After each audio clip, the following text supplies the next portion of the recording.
Hi everyone. So in today's video we will learn a new lesson called Delhi Sultans.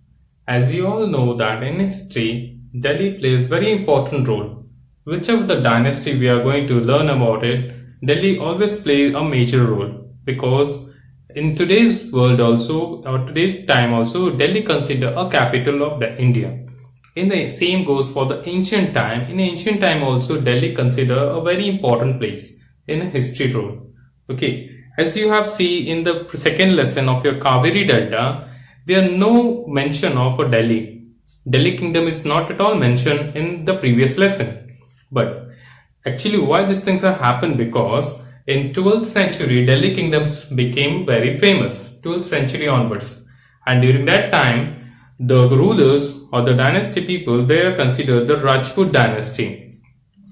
Under the Rajput dynasty, the Tomar Rajputs and the Chauhans, in between their movement, in between their work, due to that Delhi become very famous.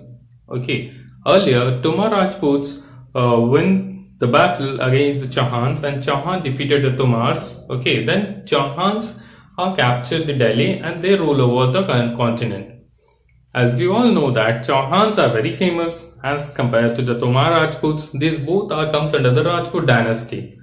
And you all know there are different dynasties, those who have ruled over Indian subcontinent. Okay, as we all know that these dynasties are always play a very important role. Some of the dynasties are belongs to Indian subcontinent itself, but later when the Mughal excursion came, okay, when the assassinate people are coming from the Afghan side and the other part of the country, okay, other part of the world, they are calling the outside people and they also established their kingdom in India. Okay. The transformation of Delhi into the capital, okay, capital and control vast area of the subcontinent.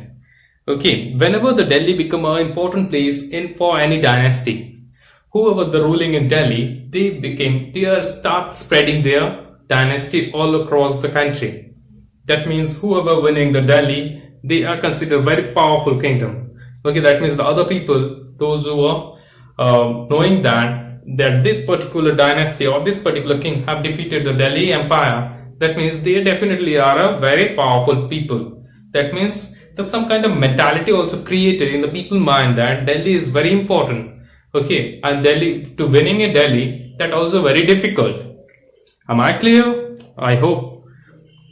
So, as you are seeing your textbook, if you have your NCERT textbook, class 7 history book, so there is one table will be mentioned that the ruler of Delhi. As per the table, you will get lots of the definition or lots of information regarding the different dynasties, whoever the dynasties are ruling across the country or ruling across the world or ruling across Delhi especially. So, there are several dynasties. I would like to name that one. First one is the Rajput dynasty.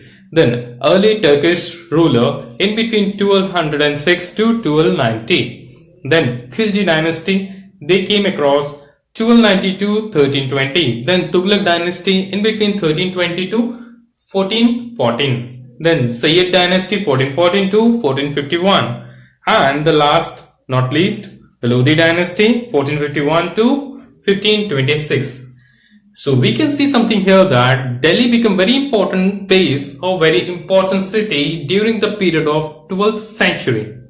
After that only the Delhi considered a very important place and it is start mentioning in our history. Okay, before that no one knows about Delhi and nobody will give so much importance about Delhi kingdom.